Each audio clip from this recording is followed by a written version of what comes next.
Good morning, जय हिंद। कैसे हैं आप सब लोग। हम भारतीय राष्ट्रपति के ऊपर चर्चा कर रहे थे और उसके अंतर्गत हमने पिछली क्लास के अंतर्गत अनुच्छेद 52, अनुच्छेद 53 और अनुच्छेद 54 को पढ़ने की कोशिश की है। आप उससे आगे की बातों पर चर्चा करते हैं।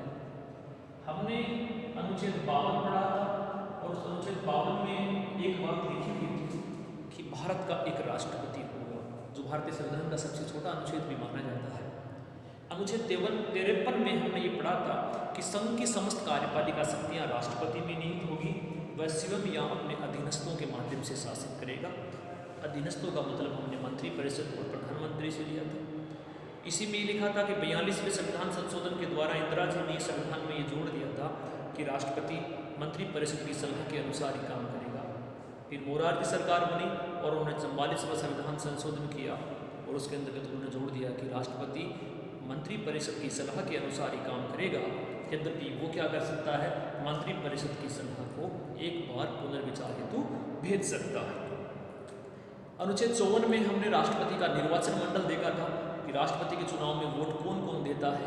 तो हमने देखा था कि राष्ट्रपति के चुनाव में संसद के समस्त निर्वाचित सदस्य, जिसमें लोकसभा और राज्यसभा के निर्वाचित सदस्य, समस्त राज्यों की विधानसभाओं के सदस्य, वो भी निर्वाचित सदस्य, दिल्ली और पुडुचेरी केंद्र शासित राज्यों की विधानसभाओं के निर्वाचित सदस्य वोट देंगे।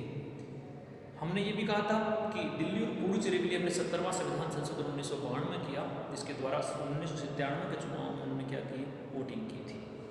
तो हमने वो निर्वाचन मंडल देखा था, कौन कौन वोट देता, कौन कौन नहीं देता। आज हम उसके आगे अनुच्छेद 55 से शुरुआत करते हैं। भारतीय संविधान का अनुच्छेद 55 और अनुच्छेद 55 क्या कहता है, इसमें है राष्ट्रपति की निर्वाचन प्रक्रिया। राष्ट्रपति की निर्वाचन रीति, जिसको हम कहते हैं पद्धति। यानी अनुच्छेद 55 में राष्ट्रपति के चुनाव किस प्रक्रिया से होंगे, कौन सी पद्धति अपनाई जाएगी, उस पद्धति की कौन कौन सी विशेषताएं हैं, इसके बारे में आज हम अध्ययन करेंगे। और ये सारी बातें जो वो अनुच्छेद 55 के अंतर्गत आती हैं। पहली, राष्ट्रपति का जो चुनाव होता है, तो वो भारत के राष्ट्रपति का चुनाव जो होता है वो अप्रत्यक्ष विधि से होता है। यानी सीधे जनता वोट नहीं देती, जनता के द्वारा चुने हुए प्रतिनिधि वोट देते हैं। यानी कि प्रत्यक्ष न होकर के चुनाव क्या होता है, अप्रत्यक्ष होता है। भारतीय संविधान का अनुच्छेद 55 के संकलोच 3 में राष्ट्रपति के चुनाव किस पद्धति से करवाए जाएंगे, इसका उल्लेख है। और उसके लिए क्या है, तो इसमें कहा गया है कि राष्ट्रपति के चुनाव आनुपातिक प्रतिनिधित्व की, कौन सी पद्धति से होंगे, तो आनुपातिक प्रतिनिधित्व की कौन सी विधि है, उस आनुपातिक प्रतिनिधित्व की एकल संक्रमणीय मत पद्धति, एकल संक्रमणीय मत पद्धति की गुप्त मतदान द्वारा,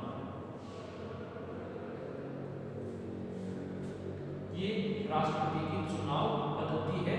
पहली कौन सी है, अप्रत्यक्ष चुनाव होंगे, यानी जनता भाग नहीं लेगी। दूसरा, उसमें भी आनुपातिक प्रतिनिधित्व पाया जाएगा। आनुपातिक प्रतिनिधित्व भी एकल संक्रमणीय पद्धति होगी। तो यहाँ ये था कि राष्ट्रपति के चुनाव होते हैं वो आनुपातिक प्रतिनिधित्व की एकल संक्रमणीय मत पद्धति की गुप्त मतदान द्वारा होता है। वे पूछो क्या गुप्त मतदान में संविधान में लिखा होगा कि हाँ, संविधान में लिखा हुआ, अनुच्छेद 53 में लिखा हुआ कि गुप्त मतदान के द्वारा होगा। तो ये आनुपातिक प्रतिनिधित्व प्रणाली अपनाई गई है, अप्रत्यक्ष विधि है। यही विधि हमने राष्ट्रपति और राज्यसभा के चुनाव के अंतर्गत भी अपनाई है। इसमें क्या होता है, इसमें जो राष्ट्रपति पद का उम्मीदवार होता है, राष्ट्रपति पद का जो उम्मीदवार होता है, उस उम्मीदवार के जीतने के लिए क्या होता है, एक न्यूनतम कोटा निकाला जाता है।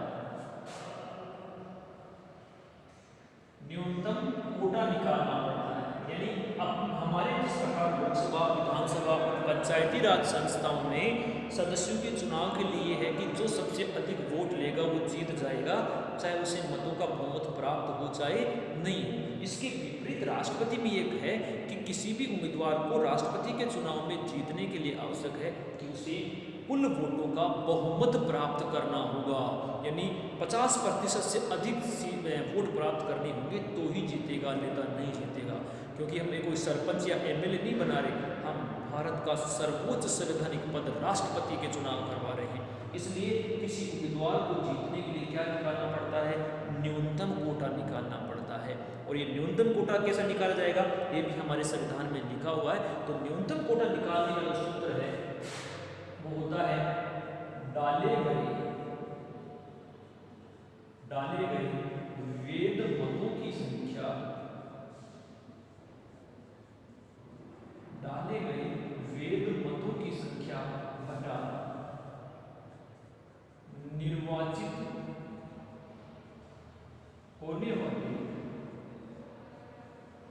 निर्वाचित होने वाले सदस्यों की संख्या, उसमें एक जोड़ना है और जो कुल रिजल्ट आए उसमें एक जोड़ना है। तो न्यूनतम कोटा निकालने का फॉर्मूला क्या हो गया? डाले गए वेद मतों की संख्या, डाले गए वेद मतलब यानी कुल कितने वोट थे, उनमें से रिजेक्ट होने के बाद कितने वोट पड़े। मान लीजिए कुल वोट पड़े, वेद मत पड़े 500, कुल वेद मतों की संख्या। फिर निर्वाचित होने वाले सदस्यों की संख्या, यानी चुनाव कितने सदस्य जीतेंगे, यानी निर्वाचित कितना होगा। तो हमारा अनुच्छेद 52 क्या कह रहा था? भारत का एक राष्ट्रपति होगा। तो निर्वाचित होने वाले सदस्यों की संख्या कितनी हो गई? 1। उसमें फॉर्मूले के हिसाब से क्या जोड़ना है? 1। और उसमें जो कुल आंसर आएगा उसमें क्या करना है? कितने जोड़ने हैं? 1। तो यहाँ हो गया 500 बटे 2 प्लस 1। अगर इसको करते हैं तो 250 प्लस 1, जीतने के लिए कितने चाहिए? 251। अर्थात वो व्यक्ति राष्ट्रपति मिलेगा। अगर कुल 500 वोट हैं तो उनमें जीतने के लिए कम से कम कितने वोट चाहिए? 251। यदि 251 से कम किसी प्रत्याशी को वोट मिलते हैं तो वो नहीं जीतेगा। तो किसी भी उम्मीदवार को जीतने के लिए न्यूनतम कोटा निकालना पड़ता है। न्यूनतम कोटा निकालने का सूत्र है वेद मतों की संख्या बटा निर्वाचित होने वाले सदस्य संख्या प्लस 1 प्लस योगफल में 1। इस प्रकार क्या हो गया? अर्थात वही व्यक्ति जीतेगा, सीधा सा अर्थ है वो व्यक्ति जीतेगा जिसे 50% प्लस 1, यानी जिसे आधे से ज्यादा वोट मिलते हैं वही व्यक्ति राष्ट्रपति के चुनाव में जीतेगा, अन्यथा नहीं जीतेगा। अब पहली बात, ये जो न्यूनतम कोटा है, इस न्यूनतम कोटे का जो संविधान में कहीं भी उल्लेख नहीं है कि आप सोचें कि न्यूनतम कोटा संविधान में लिखा हुआ, नहीं लिखा गया। न्यूनतम कोटा संविधान में नहीं लिखा गया, लेकिन 1974 में इंदिरा जी के शासनकाल में जब राष्ट्रपति के लिए नियम बनाए गए तो 1974 में राष्ट्रपति निर्वाचन के जो नियम बने हैं उन नियमों में क्या है? इस न्यूनतम कोटे का उल्लेख किया गया है। संविधान में नहीं लिखा गया, लेकिन राष्ट्रपति की जो निर्वाचन प्रक्रिया, जो नियम बनाए गए 1974, उनमें इस न्यूनतम कोटे को क्या किया गया है? स्पष्ट किया गया है। अब इसमें क्या होता है? इसमें राष्ट्रपति के चुनाव में जब मत दिए जाते हैं तो मत कैसे दिए जाते हैं? मत दिए जाते हैं वरीयता क्रम में। राष्ट्रपति उम्मीदवार को मत वरीयता क्रम में दिए जाते हैं। अर्थात कैसे? अगर राष्ट्रपति के लिए कोई 5 उम्मीदवार हैं, यानी राष्ट्रपति के चुनाव में 5 व्यक्ति चुनाव लड़ रहे हैं, और अगर कोई एमएलए या एमपी वोट देने जाता है तो उस एमएलए और एमपी यानी प्रत्येक मतदाता को उतने वोट देने होते हैं जितने प्रत्याशी चुनाव में खड़े होते हैं। मान लीजिए राष्ट्रपति के उम्मीदवार में आप मतदाता हैं, आप एमएलए हैं, आपको वोट देना है। जब आप वोट देने जाएंगे तो आप राष्ट्रपति कितने खड़े हैं? चुनाव में कितने उम्मीदवार खड़े हैं? 5 उम्मीदवार खड़े हैं। उन 5 उम्मीदवारों को जब आप वोट देने जाएंगे, आप मतदाता हैं, तो प्रत्येक व्यक्ति को क्या करना है? तो वोट कितने देने? 5 देने। यानी एक व्यक्ति, एक मतदाता उतने मत देगा जितने चुनाव में राष्ट्रपति के प्रत्याशी खड़े हैं। फिर आप कहोगे फिर सारे ही, अगर एक व्यक्ति सबको ही वोट देगा तो सारे ही जीते। तो इसमें क्या लिख रखा है, निर्वाचन पद्धति में लिख रखा है कि जो वोट दिए जाएंगे वो वरीयता क्रम में दिए जाएंगे, अर्थात वोट किस आधार पर दिए जाएंगे, वोट दिए जाएंगे पसंद के आधार पर। अर्थात उसमें हमें ये लगाना है 1 नंबर किसको वोट दे रहे हैं, 2, 3, 4 और 5। प्रत्येक उम्मीदवार के जो होगा उसमें क्या करना पड़ेगा, हमें पसंद अंकित करनी है। राष्ट्रपति के चुनाव में बैलेट पेपर का प्रयोग किया जाता है, याद रखना। राष्ट्रपति के चुनाव ईवीएम से नहीं होते, वोटिंग मशीन से नहीं होते। राष्ट्रपति के चुनाव बैलेट पेपर यानी कागज पे करवाए जाते हैं। उसमें प्रत्याशियों के सामने क्या दिया जाता है, पसंद दी जाती है, 1, 2, 3, 4, 5, यानी जितने 1 नंबर पर आप किसको वोट देना चाहते हैं, 2 पर किसको देंगे, 3 पे किसको देंगे, 4 पे किसको देंगे। इस आधार पर वरीयता के आधार पर क्या दिया जाएगा, वोट दिया जाएगा। अब उसके बाद में क्या होता है, जब मतों की गणना की जाएगी उस समय मतों की गणना करते समय सबसे पहले किसको गिना जाएगा, सारे उम्मीदवारों की प्रथम वरीयता को गिना जाएगा। प्रथम पसंद किसको दी है, यानी 5 उम्मीदवारों को पहले नंबर पर कितने लोगों ने वोट दिया है। तो पहले गणना किसकी होगी, पहले प्रथम वरीयता की या प्रथम पसंद के जो वोट हैं उनकी गणना होगी। अगर उन गणना के आधार पर, यानी अगर प्रथम चक्कर की गणना कौन सी, जो पहली पसंद के आधार पर की जा रही है, यदि प्रथम चक्र की गणना के बाद किसी उम्मीदवार को न्यूनतम कोटा मिल जाता है, अर्थात 50% से अधिक वोट मिल जाते हैं, तो उस उम्मीदवार को जीता हुआ घोषित कर दिया जाता है, बाकी वोटों को गिना ही नहीं जाता।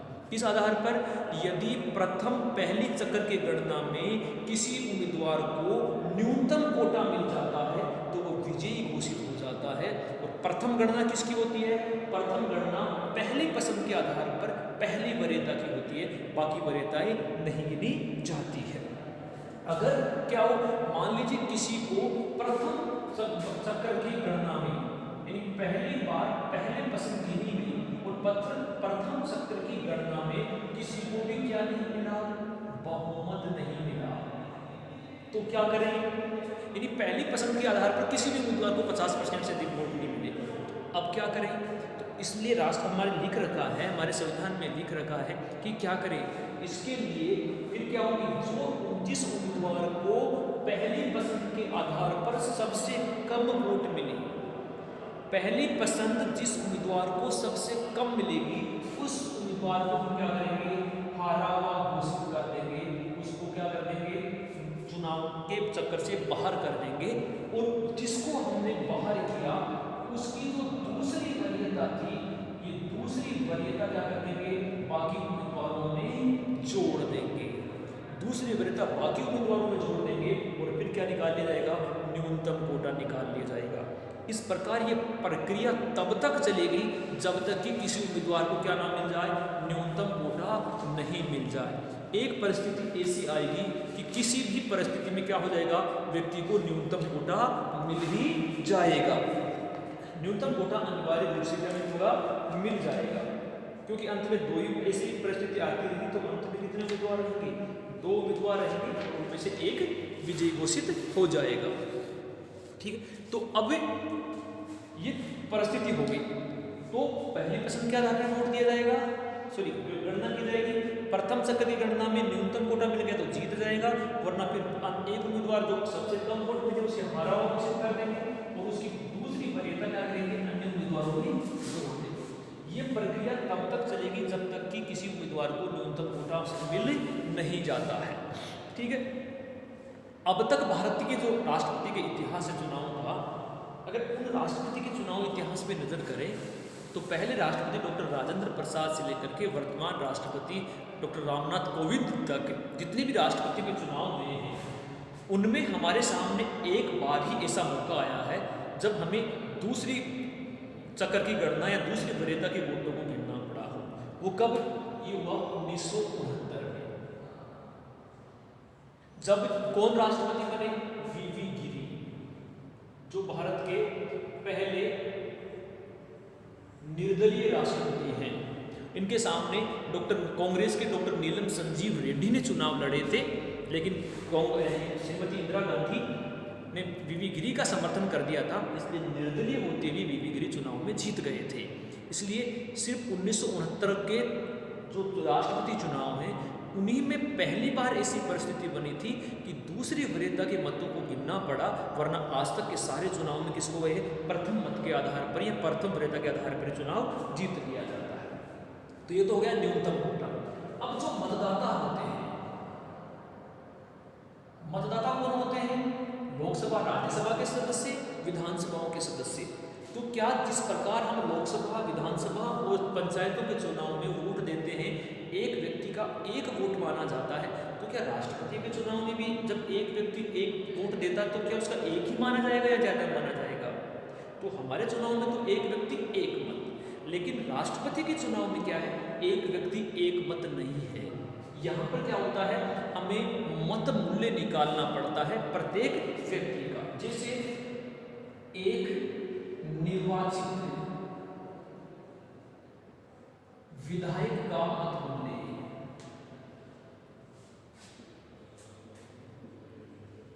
यानी एक राज्य का एमएलए जब वोट देना जाए तो उसके कितने माने जाएंगे। प्रत्येक राज्य के जो एमएलए वोट दे जाने जाएंगे तो प्रत्येक राज्य की एमएलए का मत मूल्य अलग अलग हुआ।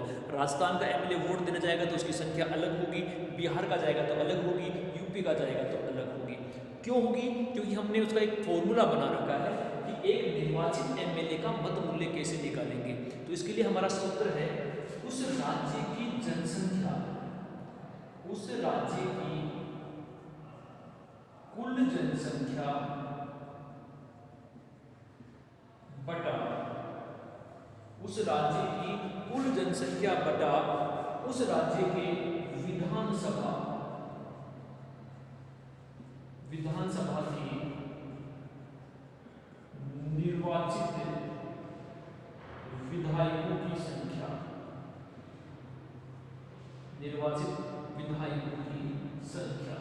यानी उस राज्य की टोटल जनसंख्या कितनी है, फिर उस राज्य में विधानसभा के निर्वाचित सदस्य कितने हैं और फिर उसमें कितने का भाग देना है, उसमें 1000 का भाग देना है या 1/1000 के आधार पर हम क्या निकालेंगे, फॉर्मूला निकाल देंगे। इस आधार पर हम क्या निकालते हैं, एक एमएलए का मत मूल्य निकालते हैं। जैसे अगर हम राजस्थान की बात करें कि राजस्थान में वर्तमान में एक एमएलए का मत मूल्य कितना है, तो अभी हम देखेंगे कि ये जो फॉर्मूला है ये हम 1971 की जनगणना के आधार पर करते हैं। तो राजस्थान की अगर हम जनसंख्या की बात करें, 1971 में राजस्थान की कितनी जनसंख्या थी, तो राजस्थान की जनसंख्या थी 2,57,65,806। ये जनसंख्या थी हमारे राजस्थान की 1971 की जनगणना के अंदर। उस समय हमारे राजस्थान के एमएलए की संख्या कितनी थी, तो हमारे निर्वाचित विधायक है 200 और उसमें हम भाग देते हैं कितने का, 1000।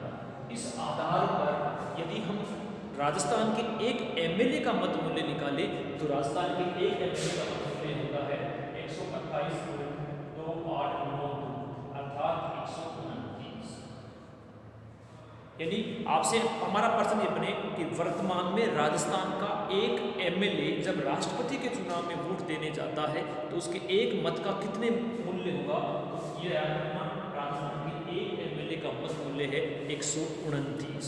अर्थात एक व्यक्ति वोट देगा तो 129 वोट माने जाएंगे। अब क्यों किसके आधार पर निकाल रहे हैं, हम ये निकाल रहे हैं जनसंख्या के आधार पर। तो अब यहाँ बने कि सर्वाधिक मत मूल्य किस राज्य का एमएलए का है, तो सीधा सा आंसर आएगा यूपी का। क्यों? क्योंकि उत्तर प्रदेश की जनसंख्या सर्वाधिक है, तो सर्वाधिक मत मूल्य एक एमएलए का अगर किसी का है तो वो किसका है, उत्तर प्रदेश का है। और उत्तर प्रदेश का एक व्यक्ति जब एक एमएलए वोट देने जाता है तो उसकी संख्या कितनी मानी जाएगी, 208। राजस्थान का देने जाएगा तो कितनी मानी जाएगी, 129 मत मूल्य माना जाएगा। इस आधार पर क्या निकालते हैं, हम एक एमएलए का मत मूल्य निकालते हैं।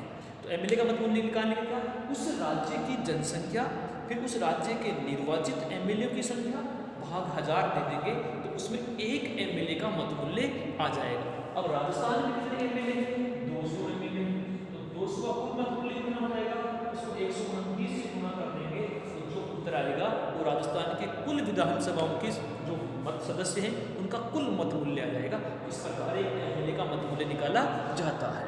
तो ये तो हो गया एक एमएलए का।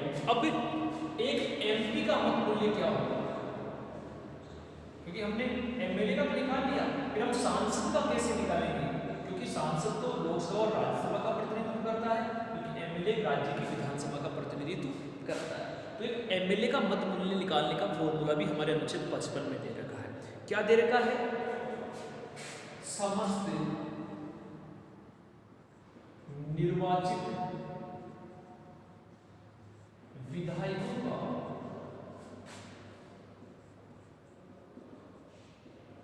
कुल मत मूल्य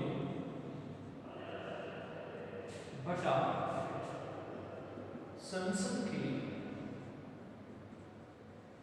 निर्वाचित सदस्यों की संख्या, यानी पूरे राज्य 28 राज्य और 2 केंद्र शासित प्रदेश वोट करते हैं, उनके विधायकों का कुल मत मूल्य कितना होता है, उन सारे विधायकों का टोटल मूल्य एक जगह कर लेंगे और उनमें किसका भाग दे देंगे, उसमें संसद के निर्वाचित सदस्य, मनोनीत तो भाग नहीं दे रहे तो निर्वाचित सदस्यों का भाग दे देंगे और भाग देने पर फिर जो मत मूल्य आएगा, जो एक एमएलए का मत मूल्य आएगा वो क्या होगा, एक एमएलए की वोटिंग मानी जाएगी। तो अगर हम वर्तमान में एक एमएलए का मत मूल्य देखें तो वर्तमान में भारत के एक एमएलए का मत मूल्य है 708। राजस्थान के एक एमएलए का 129, यूपी के एमएलए का 208, सिक्किम के एमएलए का 7। अगर एक एमपी, यानी एमपी चाहे किसी भी राज्य का हो, किसी भी राज्य का एमपी हो क्योंकि वो संसद का सदस्य है, तो एक एमपी का जो मत मूल्य माना है वो हमने कितना माना है, 708 माना है। इस प्रकार अगर हम संसद के कुल सदस्यों का मत मूल्य और समस्त राज्यों की विधानसभाओं के सदस्यों का मत मूल्य देखें तो लगभग क्या आएगा, बराबर आएगा। यानी संसद एक तरफ और समस्त राज्य एक तरफ, उनका क्या होता है, मत मूल्य होता है। तो ये हो गया एक एमपी का मत मूल्य। तो एमपी के मत मूल्य समस्त निर्वाचित विधायकों का मत मूल्य, समस्त निर्वाचित मतलब पूरे देश के निर्वाचित विधायक और संसद के निर्वाचित सदस्यों की संख्या। तो एक एमएलए का वर्तमान में है 708। ये जनसंख्या का जो आधार है इसको याद रखना, हम राष्ट्रपति के चुनाव में जनसंख्या को आधार मानते हैं 1971 की जनगणना, कि 1971 में जिस राज्य की जितनी जनसंख्या थी उस आधार पर हमने सीटों का बंटवारा किया, उस आधार पर हमने मतों का बंटवारा किया है। ठीक है, 1971 की जनगणना। दूसरी बात याद रखना है, राष्ट्रपति के जो चुनाव होते हैं, राष्ट्रपति के चुनाव की जो अधिसूचना जारी की जाती है, ये राष्ट्रपति के चुनाव की अधिसूचना जारी कौन करता है, तो इसका याद रखना, निर्वाचन आयोग, यानी कि चुनाव आयोग राष्ट्रपति के निर्वाचन की क्या करता है, अधिसूचना जारी करता है। बात हो गई, निर्वाचन आयोग तो सबकी अधिसूचना जारी करता है, नहीं, लोकसभा के जो चुनाव होते हैं, लोकसभा और राज्यसभा के जो चुनाव होते हैं, उनकी अधिसूचना निर्वाचन आयोग में राष्ट्रपति जारी करता है। लोकसभा और राज्यसभा के चुनावों की अधिसूचना राष्ट्रपति जारी करता है, जबकि विधानसभा और विधान परिषदों के यानी एमएलए के जो चुनाव होते हैं उसकी अधिसूचना राज्यपाल जारी करता है। राष्ट्रपति किसी जारी करता है, सॉरी निर्वाचन आयोग किसी जारी करता है, राष्ट्रपति और उपराष्ट्रपति के चुनाव की अधिसूचना जारी करता है, बाकी राष्ट्रपति और कौन करते हैं, राज्यपाल जारी करते हैं। तो याद रखना, राष्ट्रपति के चुनाव की अधिसूचना भारत निर्वाचन आयोग के द्वारा जारी की जाती है। अब देखो, हमने 1997 से कुछ परिवर्तन और कर दिए इसमें। अब हमने कर दिया कि राष्ट्रपति का चुनाव अगर कोई व्यक्ति लड़ना चाहता है, यानी कोई व्यक्ति राष्ट्रपति का उम्मीदवार है, वो कोई भी उम्मीदवार नहीं हो सकता, क्योंकि हमने क्या देखे, प्रारंभिक समय में ये देखा कि राष्ट्रपति के चुनाव में कोई भी व्यक्ति क्या हो जाता था, खड़ा हो जाता था, कोई भी ऐरा गैरा अपने आपके नाम को खड़ा करने के लिए, अब पूरी दुनिया में अपना नाम दिखाने के लिए, यानी सिर्फ चुनाव प्रचार पाने के लिए क्या करने लग गए, लोग राष्ट्रपति के चुनाव में खड़े होने लग गए। उसलिए हमने क्या कर दिया, 1997 में हमने एक नियम बना दिया। नियम क्या बना दिया, हमने नियम ये बना दिया कि अब राष्ट्रपति के चुनाव के लिए क्या होने चाहिए, प्रस्तावक, और क्या होने चाहिए, अनुमोदक।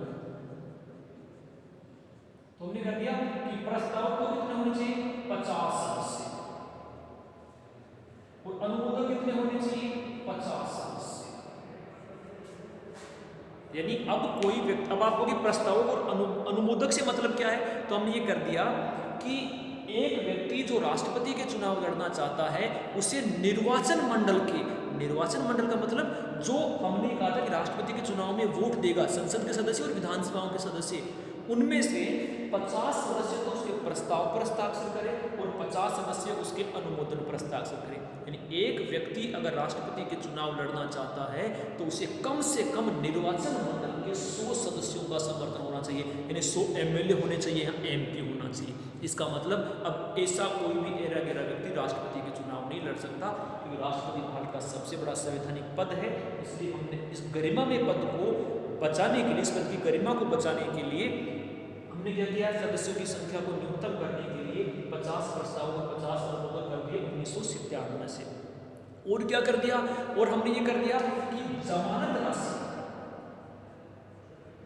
जो जमानत राशि हुई अर्थात कितने पैसे जमानत के तौर पर कितने पैसे जमा करवाने हैं, तो हमने कह दिया कि जमानत राशि कितनी होगी, 15,000 रुपए की जमानत राशि होगी।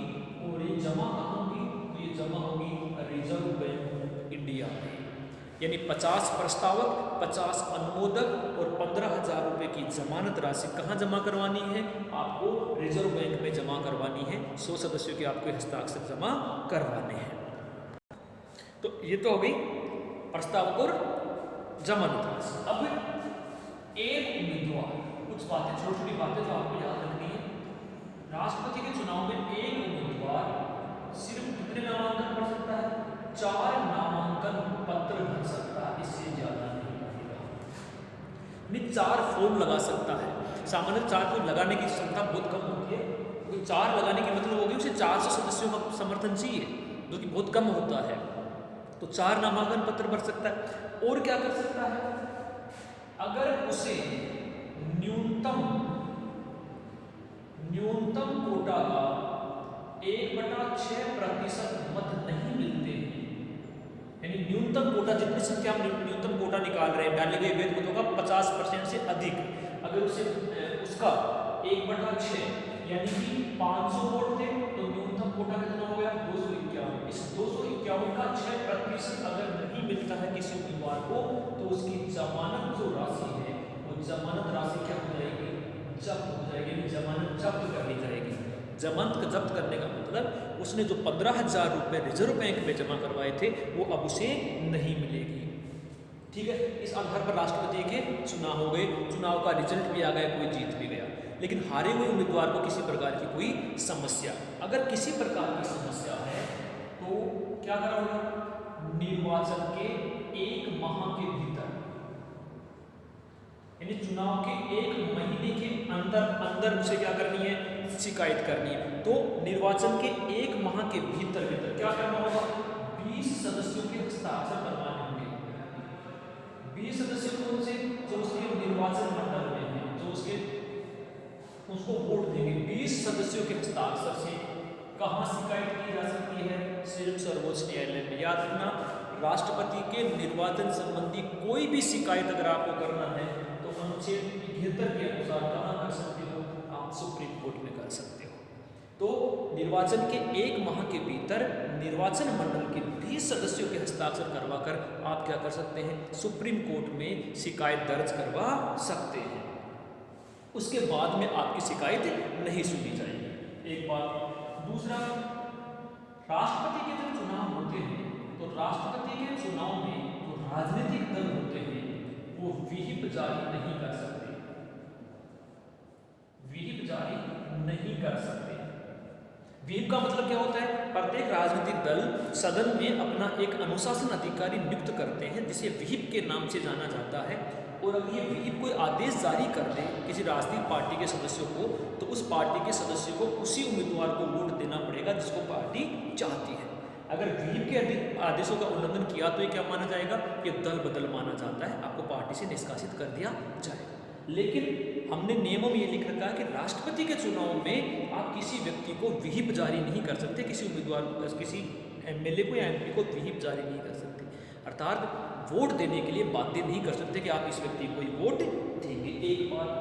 दूसरा, राष्ट्रपति के चुनाव में जो हम नोटा होता है note none about the NOTA का प्रयोग भी नहीं होगा। यानी जो हमारे ईवीएम में नोटा लिखा हुआ आता है कि अगर हम इस उम्मीदवार को वोट ना दे तो किस उम्मीदवार को वोट दे, तो नोटा होता है और नोटा का प्रयोग भी क्या नहीं कर सकते, राष्ट्रपति के चुनाव में नोटा का प्रयोग का विकल्प भी नहीं आता है। और क्या होता है, नोटा का विकल्प नहीं आता है तो राष्ट्रपति भेज जारी नहीं कर सकता, नोटा का प्रयोग भी आपके यहाँ नहीं होगा। और क्या होगा, अभी हमने एक नई व्यवस्था और प्रारंभ की है। क्या की है कि अभी हमने एमपी और जो एमएलए हैं जो वोट देने जाते हैं उनको मतपत्र देते हैं, तो पहले क्या होता था, एक ही रंग का मतपत्र दिया जाता था, जिससे क्या होता था एमएलए और एमपी को कंफ्यूज होता था कौन सा किसका।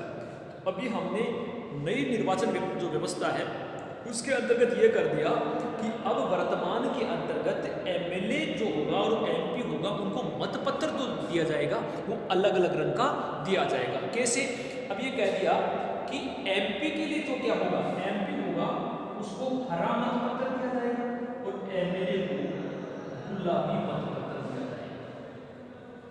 यानी जो बैलेट पेपर है उन बैलेट पेपर का रंग भी निर्धारित कर दिया, एमपी के लिए ग्रीन कलर का होगा जबकि एमएलए के लिए पिंक कलर यानी गुलाबी कलर का होगा। ये कलर हमने क्या कर दिए, निर्धारित कर दिए। इसके लिए जो मार्कर पेन दिया जाता है, यानी पसंद अंकित करने के लिए जो पेन दिया जाता है मार्कर पेन, वो व्यक्ति खुद नहीं ला सकता, मार्कर पेन कौन देगा, मार्कर पेन पीठासीन अधिकारी देगा। जिस व्यक्ति को चुनाव अधिकारी नियुक्त कर रखा है वो व्यक्ति ही क्या करेगा, मार्कर पेन देगा, उसका नहीं दे सकता। तो ये सारी बातें किसमें है, ये सारी बातें आर्टिकल 55 में है। इस प्रकार राष्ट्रपति के चुनाव होते हैं। अब हम देखेंगे इसका कार्यकाल। अब निर्वाचन के बाद में अब अगला अनुच्छेद आता है हमारा अनुच्छेद 56, और इस अनुच्छेद 56 में क्या आता है, इसमें आता है राष्ट्रपति का कार्यकाल यानी अवधि, राष्ट्रपति कितने साल तक अपने पद पर रहेगा। तो राष्ट्रपति के लिए भारतीय संविधान के अनुच्छेद 56 और 56 का भी संपूर्ण जो एक आता है 56 एक आता है, उसमें क्या कर रखा है, इसमें कह रखा है कि राष्ट्रपति पद धारण करने से कितने समय तक, पद धारण करने से 5 वर्ष तक अपने पद पर रहेगा। राष्ट्रपति कार्यकाल कितना हो गया, 5 वर्ष। कब से, जिस दिन वो अपना पद ग्रहण करेगा उससे 5 वर्ष का कार्यकाल हो सकता है। क्या 5 वर्ष के बाद भी राष्ट्रपति पद पर रह सकता है, हाँ रह सकता है। कब तक, जब तक कि उसका उत्तराधिकारी क्या नहीं कर ले, उत्तराधिकारी पद ग्रहण ना कर ले, तब तक अपने पद पर रहेगा। अर्थात क्या कहना है, राष्ट्रपति के चुनाव राष्ट्रपति के कार्यकाल पूर्ण होने से पहले ही हो जाना चाहिए। यदि समय में नहीं हो तो 6 माह के भीतर कितने दिन में, कार्यकाल पूरा होने के 6 माह के भीतर दूसरा राष्ट्रपति किसी भी कंडीशन में अनिवार्य रूप से क्या हो जाना चाहिए, आ जाना चाहिए। तो अधिकतम से अधिकतम राष्ट्रपति का कार्यकाल कितना हो सकता है, अधिक से अधिक हो सकता है 5 वर्ष 6 माह। इससे अधिक राष्ट्रपति का कार्यकाल किसी भी अवस्था में नहीं बढ़ाया जाएगा 5 वर्ष के बाद। पहली बात तो यह है कि राष्ट्रपति के चुनाव कार्यकाल पूरे होने से पहले ही करवा लिए जाने चाहिए, लेकिन फिर भी किसी कंडीशन में नहीं होते तो अगले 6 माह के भीतर उसके चुनाव हो जाने चाहिए। क्यों, क्योंकि राष्ट्रपति का पद, याद रखना, राष्ट्रपति का पद कभी रिक्त नहीं रहता, एक क्षण के लिए भी रिक्त नहीं होगा। क्यों, क्योंकि भारत का समस्त शासन, अनुच्छेद 77 ये कहता है कि भारत का समस्त शासन किसके नाम से किया जाएगा, राष्ट्रपति के नाम से किया जाएगा। और अगर राष्ट्रपति पद पर नहीं होगा तो फिर उस काम के लिए जिम्मेदार कौन होगा, इसलिए राष्ट्रपति हमेशा अपने पद पर रहेगा। क्या कहना है कि यदि राष्ट्रपति की मृत्यु हो जाए या राष्ट्रपति त्याग दे, तो जैसे राष्ट्रपति की मृत्यु होती है, राष्ट्रपति त्याग पत्र देता है या राष्ट्रपति को महाभियोग द्वारा हटाया जाता है, तो राष्ट्रपति की जगह कौन आ जाएगा, उपराष्ट्रपति आ जाएगा। राष्ट्रपति कौन बन जाएगा, उपराष्ट्रपति। मान लीजिए उपराष्ट्रपति भी अपने पद पर नहीं है तो क्या होगा, तो उपराष्ट्रपति भी अगर अपने पद पर नहीं है तो इसकी जगह कौन आ जाएगा, इसकी जगह आ जाएगा भारत का मुख्य न्यायाधीश। भारत का मुख्य न्यायाधीश राष्ट्रपति बन जाएगा। यानी पहले राष्ट्रपति, अगर राष्ट्रपति नहीं है तो उसकी जगह कौन आ जाएगा? उपराष्ट्रपति। अगर उपराष्ट्रपति भी अपने पद पर नहीं है तो कौन आ जाएगा? मुख्य न्यायाधीश। क्या ऐसा हो चुका है? हाँ, हो चुका है। कब? 1969 में। क्या हुआ?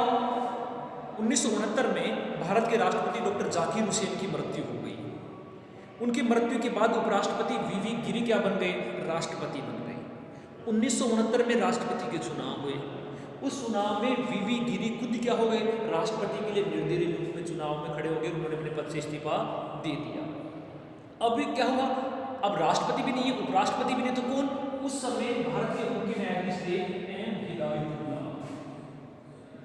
एम हिदायतुल्लाह, सुप्रीम कोर्ट के मुख्य न्यायाधीश थे। 1969 में वो क्या बने? भारत के राष्ट्रपति बने। तो राष्ट्रपति की अनुपस्थिति में उपराष्ट्रपति, उपराष्ट्रपति की अनुपस्थिति में भारत का मुख्य न्यायाधीश, और अगर मुख्य न्यायाधीश के अपने पद पर उपस्थित नहीं हो तो सुप्रीम कोर्ट का कोई भी अन्य वरिष्ठतम न्यायाधीश, कोई भी अन्य वरिष्ठतम न्यायाधीश क्या बन जाएगा? भारत का राष्ट्रपति बन जाएगा। ये इतनी व्यवस्था क्यों की गई? ये इतनी व्यवस्था इसलिए की गई है ताकि कोई भी व्यक्ति क्या हो, भारत का पद कभी भी खाली नहीं रहे। एक चीज तो ये तो हो गया कार्यकाल। कब? पद धारण करने से 5 वर्ष। अधिकतम कार्यकाल कितना हो सकता है? 5 वर्ष 6 माह। राष्ट्रपति अगर नहीं हो तो कौन आएगा? उपराष्ट्रपति। उपराष्ट्रपति भी नहीं हो तो कौन आ जाएगा? मुख्य न्यायाधीश। मुख्य न्यायाधीश भी नहीं हो तो सुप्रीम कोर्ट का कोई भी वरिष्ठ न्यायाधीश। अब तक एक बार ऐसा हो चुका है कि सुप्रीम कोर्ट के न्यायाधीश भारत के राष्ट्रपति बने 1969 में एम हिदायतुल्लाह। अब इसी अनुच्छेद 56 में ही क्या है? राष्ट्रपति का त्यागपत्र के बारे में भी वर्णन किया गया है कि राष्ट्रपति का त्यागपत्र क्या होगा। ये किसमें लिखा गया? अनुच्छेद 56(1) का सत्रोच है कि राष्ट्रपति त्यागपत्र किसको देगा? तो सीधी सी बात है, राष्ट्रपति त्यागपत्र देगा उपराष्ट्रपति। राष्ट्रपति अपना त्यागपत्र, अपना इस्तीफा किसे देगा? उपराष्ट्रपति को देगा।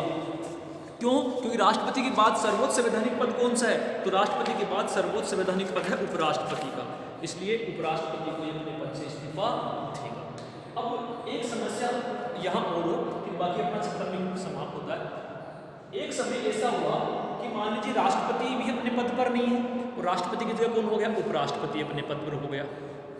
तो अब उपराष्ट्रपति राष्ट्रपति के पद पे हो गया तो उपराष्ट्रपति का पद रिक्त हो गया। तो अब इस समय राष्ट्रपति किसे इस्तीफा दे?